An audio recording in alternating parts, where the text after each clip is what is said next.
Hi there, and welcome back to our coping skills class.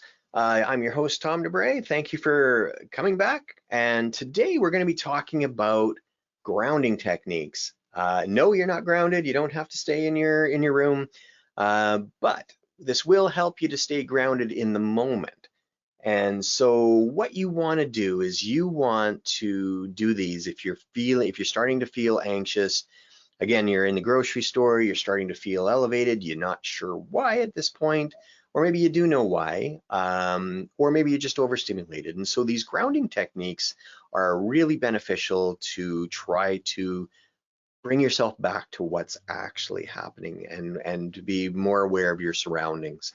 And so one of the things that we can do, wow, there's several different things. We're going to go through a bunch of common ones that people can do in just the everyday moment. And so if you're, like I said, if you're in the grocery store and you want to, and you're starting to feel anxious or you're feeling panic coming on, like counting from 100 down to 0 in increments of 5 will sometimes help.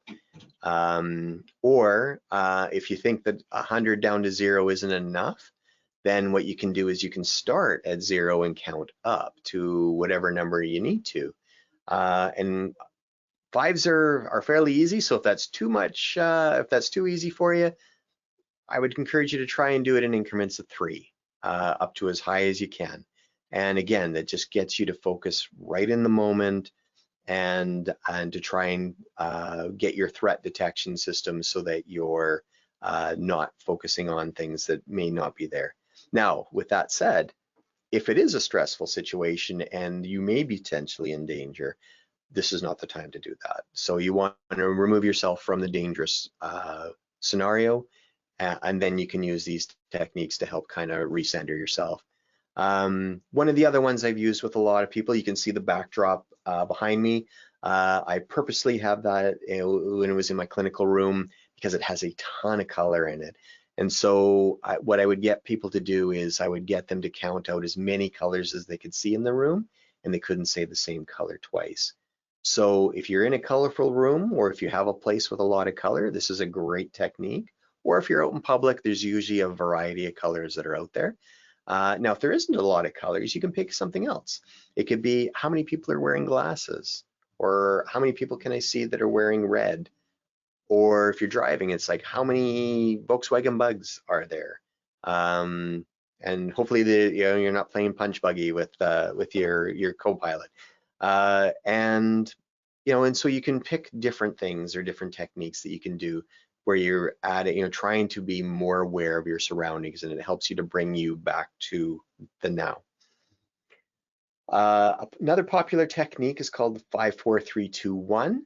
So name 5 things that you can see in a room, 4 things you can feel, 3 things you can hear right now, 2 things you can smell right now. So hopefully those are pleasant smells, and name 1 good thing about yourself.